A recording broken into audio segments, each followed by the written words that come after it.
Tatuat pe corp îmi plac mașinile, în schimb îmi plac perverși și proștii și bășinile.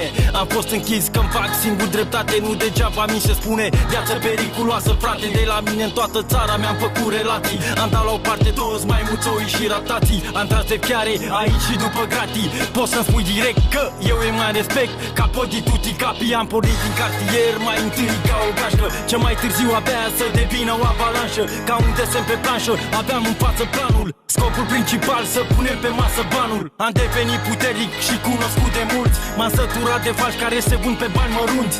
Nu mă schimb și nu mă schimbă banii, stau tot în același cartier cu golanii.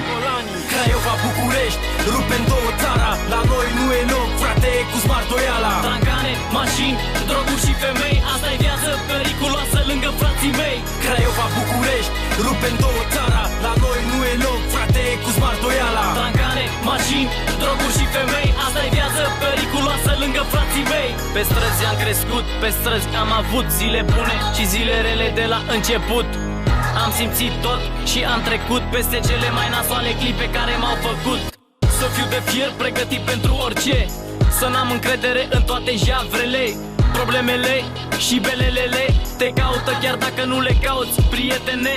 Trebuie să știi să scapi de ele, că libertatea ta este cea mai mare avere. Prin cartiere alergăm după bani, iar garda ne aleargă să ne funde câțiva ani. Sunt borfași de performanță, te țin la distanță dacă ești târfă masculină, perversă, hoață.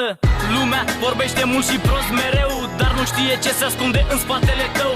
Viață periculoasă o să ai mereu dacă ai crescut pe stradă cum am crescut și eu. Zi-mi cu cine umbli să îți spun cine ești, dacă tu nu ești cu noi trebuie să te ferești. Craiova, București, rupem două țara, la noi nu e loc, frate, cu smart doiala. Tangane, mașini, droguri și femei, asta-i viață periculoasă lângă frații mei. Craiova, București, rupem două țara, la noi nu e loc, frate, cu smart doiala. Tangane, mașini,